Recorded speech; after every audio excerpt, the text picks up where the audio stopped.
5. Le bilan. Ça dure quelques secondes. Je te conseille vivement de t'entraîner chez toi, maintenant, dès aujourd'hui, dès demain, toutes les semaines, tous les mois, si tu veux, sur tes propres animaux, sur tous les animaux que tu croises. Faire un bilan, c'est super facile. C'est est-ce que l'animal respire, est-ce que son cœur bat, et de quelle couleur sont ses muqueuses. Tu sais, les muqueuses, c'est là, il y a de la peau qui nous protège, et quand, par exemple, on se lève la lèvre, là, ça s'appelle une muqueuse. D'accord? Donc, il y en a aussi chez les animaux. C'est très important de connaître ça. Donc, tu vois, savoir si un animal respire, bien évidemment, le thorax se soulève. Et si vraiment tu n'es pas sûr, tu mets la main sur le thorax. Et si encore tu n'es pas sûr, tu mets la joue devant la truffe de l'animal. OK? Alors, ce que j'avais oublié, le prérequis, c'est que tu vois ça dans le titre. L'animal est inconscient. D'accord? On ne réanime pas un animal qui est conscient. Je te le mettrai dans un autre document. L'animal est inconscient, comment tu le sais? Il ne réagit à aucun stimuli sonore ou douloureux. C'est-à-dire que tu as essayé de secouer, tu as crié, tu as fait tout ce que tu pouvais, tu l'as pincé, il n'a pas bougé. D'accord? Ensuite, c'est un animal qui n'a plus aucun tonus, généralement. C'est-à-dire que tu lèves une patte, la patte, elle redescend.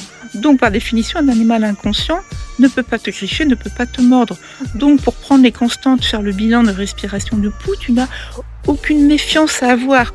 Comme dans une vidéo que j'ai mise dans le blog, tu vas voir, où le type, il a peur du chien qu'il réanime, parce que le chien ne veut pas le mordre. Donc ça, c'est important à savoir, il ne peut rien te faire. Si le chien est conscient, tout va bien. Oui, là, il peut, par peur, avoir une réaction agressive, mais dans ces cas-là, il n'a pas besoin d'être réanimé. Tu vois? Là, voilà, c'est logique. Bref. Donc, la respiration, tu mets la main sur le thorax, tu regardes le thorax se soulever, ou alors tu mets ta joue près de sa truffe pour sentir. Le pouls, c'est facile aussi. On voit le cœur battre, nos bibous sur le thorax à gauche, tu verras tous tes bibous, et si tu poses tes doigts délicatement, tu sens son cœur.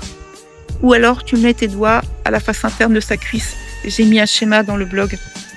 Ça dure 10 secondes pour le faire et tout le monde peut le faire. Je suis sûre que tu peux le faire. Tu me diras en commentaire si tu as réussi. D'accord? Et ensuite, les muqueuses. Tu soulèves les babines et tu regardes comment sont les muqueuses. Si elles sont roses, elles sont normales. Si elles sont bleutées, ça veut dire qu'il n'y a pas assez d'oxygène dans son sang. Et si elles sont très blanches, ça veut dire qu'il y a probablement une hémorragie quelque part. Voilà, c'est fait, tu vois? Ensuite, tu appelles ou tu fais appeler s'il y a des témoins. Et tu fais appeler le vétérinaire de garde. Donc, il faut le trouver.